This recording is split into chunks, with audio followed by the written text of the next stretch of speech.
If you are feeling overwhelmed right now, if your mind will not stop racing, if your chest feels heavy and you are quietly asking, why is this happening to me? Then please do not scroll away. What you are about to hear is not another temporary pep talk. It is not a quick fix that will fade by tomorrow morning.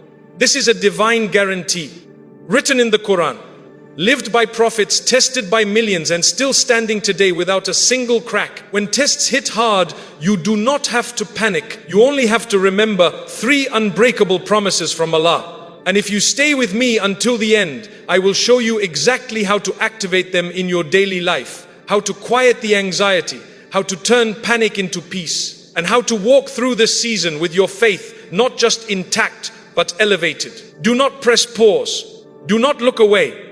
Breathe in, breathe out, and let your heart receive what it desperately needs to hear. Let me speak to you honestly for a moment. When life gets heavy, the first whisper that enters our mind is usually fear. It says, did I do something wrong? Is Allah upset with me? Am I being punished? Am I too weak to carry this? We have all been there. The human mind, under pressure, searches for control. When it cannot find it, it spirals into panic. But Islam teaches us a completely different reality. Tests are not signs of abandonment. They are proof of attention. Trials are not punishments. They are purifications. They are invitations to draw closer, to strip away arrogance, to rebuild trust, to discover a strength you did not know you carried. Think about the way a master craftsman works with metal. He does not heat it to destroy it. He heats it to shape it. He applies pressure not to break it, but to remove impurities so it can hold weight later. Allah operates with the same wisdom. He says in the Quran, and we will surely test you with something of fear and hunger and a loss of wealth and lives and fruits, but give good tidings to the patient. Notice the certainty in that statement. It does not say if you are tested. It says you will be tested. It is a universal law for every human being. From the greatest prophets to the most ordinary believer, trials are part of the journey. But what separates those who break from those who rise is not the absence of pain. It is the presence of promise. Today, I want to anchor your heart to 3 promises that Allah has made in His book. 3 verses that, when truly understood and internalized, can dismantle panic, restore calm, and remind you of a truth your mind has temporarily forgotten. You are not carrying this alone. You are being prepared. You are being held. Let us walk through them together slowly, clearly, and with intention. The first promise addresses the exact moment panic begins. Allah says, Allah does not burden a soul beyond that it can bear. Read that again. Not beyond what you think you can handle. Not beyond what your friends say is fair. Not beyond what society expects. Beyond what it can bear. With His knowledge, with His timing, with His support woven into the very structure of the trial. Panic thrives on a dangerous illusion that we are measuring our own capacity. We look at the mountain ahead and say, I will never climb this. But Allah looks at you and says, I did not place this mountain in front of you to crush you. I placed it there because I already built the strength in your legs. You are exactly where you need to be to grow into who you are meant to become. I have sat with so many people who come to me exhausted, crying, saying, I cannot pray properly. I cannot think straight. I am failing at work, at home, at life. And I gently ask them, are you still breathing? Is your heart still beating? Are you still turning to Allah? Even if your voice shakes, when they say yes, I remind them, then you are still bearing it. And if you are bearing it, you are within your capacity. Allah does not measure your trial by your comfort. He measures it by your growth. Every sleepless night, every silent tear, every whispered prayer in the dark is being recorded, not as failure, as foundation. The Prophet Muhammad, peace be upon him, said, the greatest reward comes with the greatest trial. When Allah loves a people, He tests them. Whoever accepts it with patience earns His pleasure, and whoever rejects it earns His displeasure. Think about that. Acceptance does not mean passive resignation. It means active trust. It means saying, Yea Allah, I do not understand this yet, but I trust you. I submit to your wisdom. I will keep moving, even if it is one small step at a time. Psychologically, panic isolates. It tells you, no one understands. You are alone. This is too much. but the Quran shatters that lie in a single verse. You are not carrying this trial by yourself. Allah calibrated it to your exact spiritual, emotional, and physical threshold. And He attached His help to it before you even felt the first weight. So the next time panic rises, do not fight it with more worry. Replace it with this truth. Allah knows my limit. He will not give me more than I can carry with His help. Say it out loud. Write it on your phone. Repeat it until your nervous system remembers it is safe to breathe. Because this promise is not just theology. It is reality. It is divine engineering. You were built for this moment, not to break, to become. Now let us move to the second promise. It is short, but it is seismic. Allah says, for indeed with hardship comes ease. Indeed with hardship comes ease. Notice the wording carefully. He does not say after hardship comes ease. He says with hardship comes ease. The ease is already inside the struggle. You just have not recognized it yet. Scholars of language and faith point out a beautiful detail here. The word for hardship carries a definite structure, meaning it is specific, bounded, and limited. The word for ease carries an open, unlimited structure, meaning it is expansive, repeating, and overflowing. The hardship is one.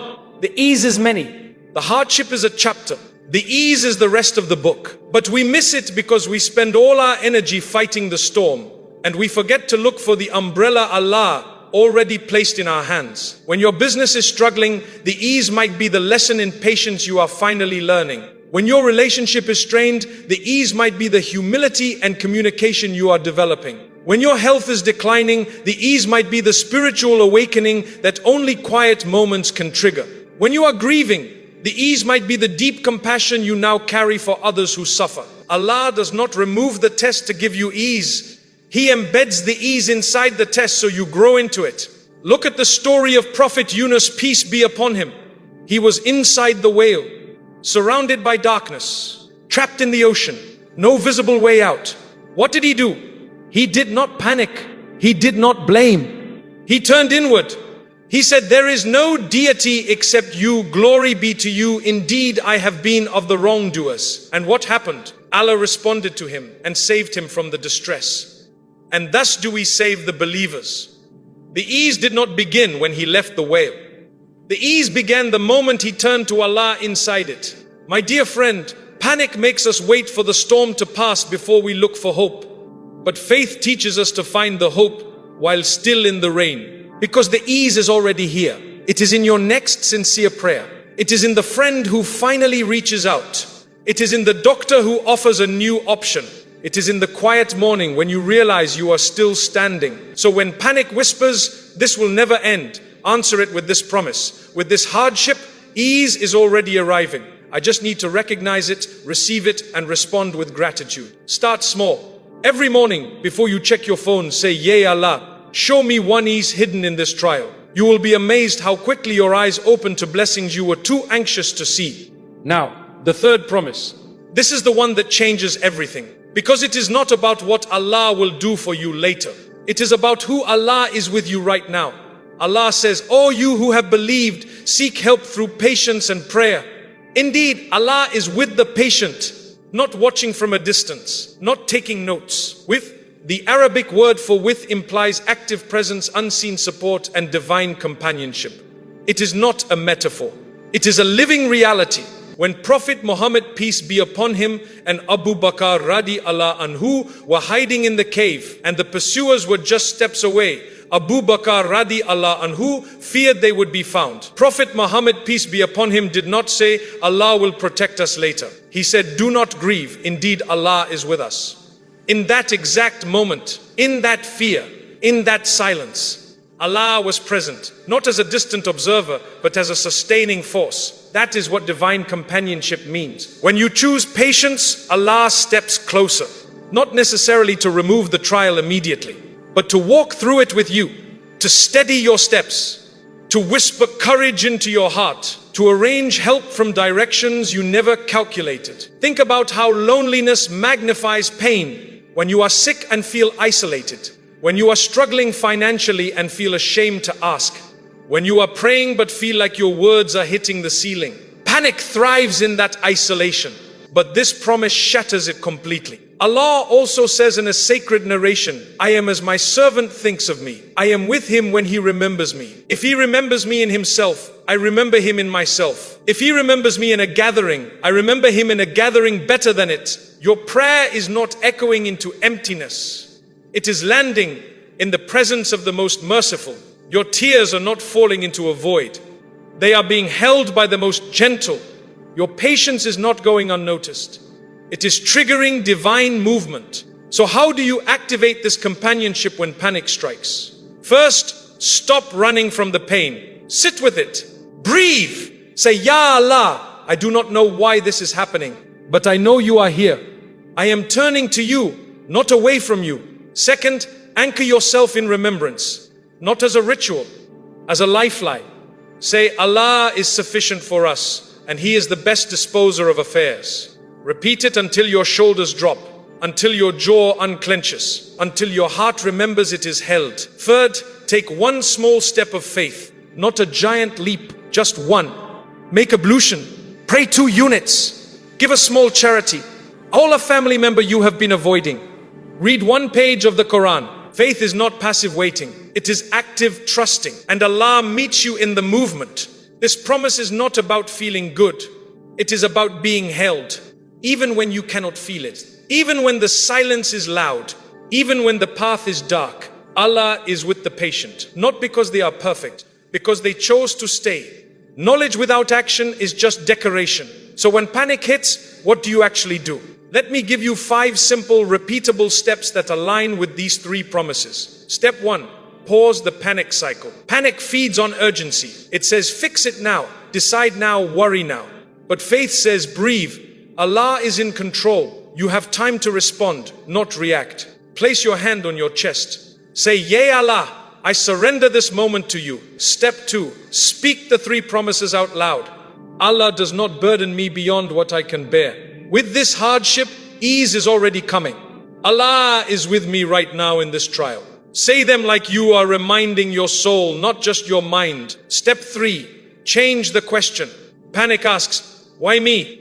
Faith asks, what do you want me to become through this? Who do you want me to help because of this? How do you want me to draw closer because of this? Step 4, protect your spiritual environment.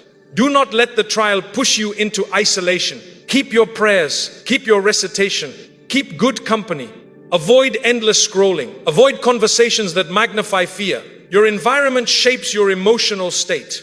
Choose spaces that remind you of mercy. Step 5, give before you feel ready. Charity in difficulty is not weakness. It is a declaration. It says, Ya Allah, I trust you so much that I will give even when I am scared. Prophet Muhammad, peace be upon him, was the most generous, and he was most generous during hardship. Why? Because he knew provision is not reduced by giving, it is multiplied by trust. You do not have to have it all figured out. You only have to keep turning back. Every time you fall, rise. Every time you doubt, ask. Every time you break, repair. Allah does not love perfection. He loves persistence. Let me leave you with this final truth. The tests you are facing right now are temporary. The promises I have shared are eternal. Mountains erode. Oceans shift. Seasons change. But Allah's word does not bend. It does not fade. It does not break. You are not being tested because Allah forgot you. You are being tested because He is preparing you. Preparing your patience. Preparing your trust. Preparing your heart for a level of closeness you could never reach in comfort. Prophet Muhammad, peace be upon him, said, how wonderful is the affair of the believer, for there is good in every aspect of his life. If ease comes to him, he is grateful, and that is good for him. If hardship comes to him, he is patient, and that is good for him. There is good in this. Even if you cannot see it yet, even if it hurts, even if it is taking longer than you hoped, there is good. So do not panic, do not quit. Do not let the noise of the moment drown out the voice of eternity. Remember the 3 promises. Hold them like anchors. Walk forward like someone who knows they are being carried. Let us make a prayer together. Close your eyes if you can. Open your heart if you are ready. Ya Allah, we come to you with tired hearts, heavy shoulders, and minds that sometimes forget your mercy. Forgive us for our panic, our doubt, our impatience. Replace our fear with trust. Replace our confusion with clarity. Replace our loneliness with your presence. Yea, Rab, grant us patience that does not break, reliance that does not waver, and gratitude that does not depend on comfort. Protect our families, heal our sick, ease our burdens, and make every test a bridge back to you. Ameen. If this reminder reached you at the exact moment you needed it, do not keep it to yourself. Share it with someone who is fighting silently. Leave a comment with the promise you are holding on to today. And tomorrow, when the trial returns, remember, you are not alone. You are not abandoned. You are being prepared. Until we meet again, keep breathing. Keep believing. Keep turning back. Allah is with you always. Peace be upon you and the mercy and blessings of Allah.